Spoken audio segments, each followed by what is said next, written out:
לך כלל מאוד חשוב. כל דבר שאתה עובר בחיים יש לו חשיבות. אין סתם משהו. אתה היית מעדיף לוותר על זה. ספירת העומר, הרי באמצע של ל"ג בעומר. ל"ג בעומר זה אחת הסיבות ששמחים, זה הפטירה של רבי שמעון בר יוחאי. עכשיו אני אומר, זו באמת תופעה שקשה להסביר אותה. זה 500,000 איש עולים לבן אדם שנפטר לפני 1800 שנה. די. וכל שנה זה יותר. כאילו, מה קורה פה? יש איזה עוד אח ורע? מה הולך כאן? אז בסדר, רשב"י הוא דמות שבאמת, דמות היסטורית, אבל ששינתה את העולם, אבל היא יכולה ללמד גם אותי משהו. מה אני יכול ללמוד ממנו? אז כולנו מכירים את זה, אז לא נרחיב בזה, אבל רשב"י נהיה רשב"י רק מהקשיים שלו. רק מהקשיים, לא בגלל שהוא היה תלמיד חכם או גאון או איינשטיין פוטנציאלי, או ממש לא, זה גם, אבל לא רק. היה לו חותן, אבא של אשתו, קראו לו רבי פנחס בן יאיר. וכאשר הם היו לומדים לפני שרשב"י נכנס למערה, מי שמכיר את הסיפור של רשב"י, רשב"י בעצם היה בתקופת הרומאים, אחרי המרד, מה שגם אומר בכחובה, יום אחד ישבו ודיברו, הוא דיבר בגנות הרומאים. אמר מה הוא חושב על הרומאים, והרומאים הוציאו עליו גזרה, צריכים לתפוס אותו. הוא ברח למערה, 13 שנה במערה. הוא והבן שלו, רבי אלעזר, 13 שנה לומדים תורה במערה, קבורים בחול, פרישות מהעולם הזה, הבן אדם, מה הוא אכל שמה? אכל חרובים ושתה מים.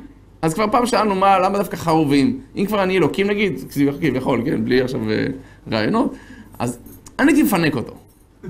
לא יודע, הבן אדם בלי אשתו, בלי מיטה נורמלית, בלי כרית נוצות, בלי מזגן, במערה. תן לו לפחות איזה עץ עסיסי. מנגו. שילוב, בטח, תגוון לו, למה דווקא חרובים? מי שאוכל חרובים נראה כמו חרוב. ראית איך נראה חרוב? זה יפה. למה מעיין של מים ולא מעיין של מיץ גזר, או תפוזים, או תפוחים, או לא יודע, יש מיצים טעימים.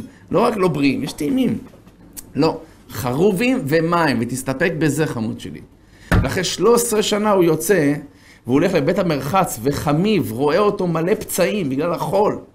אז הוא אומר לו, חמיב, אוי לי שראיתי אותך בכך. אוי לי שראיתי אותך בכך.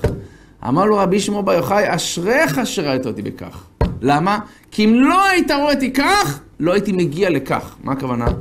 הגמרא מספרת שלפני שהוא נכנס למערה, כל קושיה שרשב"י למד תורה ולא הבין אותה, אז חמיב, הגאון, היה מתרץ לו 12 תירוצים שונים, על כל שאלה. אחרי שהוא יצא מהמערה, כל שאלה שהייתה לחמיב, הוא פרק לו אותה ב-24 תירוצים שונים. זאת אומרת, הוא הכפיל אותו בהרבה יותר. למה? בגלל הקושי שהיה לו. ומפה יסוד, אנחנו ודאי מעדיפים שלא היה לנו קשה, אני מאחל לנו גם שלא היה לנו קשה. אבל תכלס רק מקשיים אדם נבנה. וזה כמה שהיינו מעדיפים לוותר על זה, ושיהיה לנו חיים קלים, ונוצצים, ומלבלבים, ושכולם יאהבו אותנו, והכל הולך וטוב, והרב ברך אותי שאני אשמע בעזרה ובהצלחה. אבל אתה רואה, זה באמת, מה אפשר לעשות? והטעות היא, ותבדקו את זה לעצמכם, אדם חושב, אם היה לי זמן, הייתי עושה יותר. אם היה לי את הכסף, הייתי עושה יותר. ואני על עצמי רואה את זה לא פעם ולא פעמיים, תדעו לכם. שנגיד, יש לי זמן, בוא נקח שבועיים חופש. אני לא כל כך מספיק הרבה דברים. פתאום הזמן בורח לי, כי לא עשיתי כלום, נגמר הזמן. דווקא כשאני לחוץ, לא יודע, אני מספיק מלא דברים. זאת אומרת, אדם חושב, דווקא רק כשיוריד מעלה את העול, אז. לא. עם העול, אתה תצליח הכי הרבה, אתה תראה את זה. ברור שצריך להיות עם קצת מדי פעם חופש, אין לי בעיה. אבל ברמת העיקרון, אדרבה, תדע לך שאין קיצורי דרך.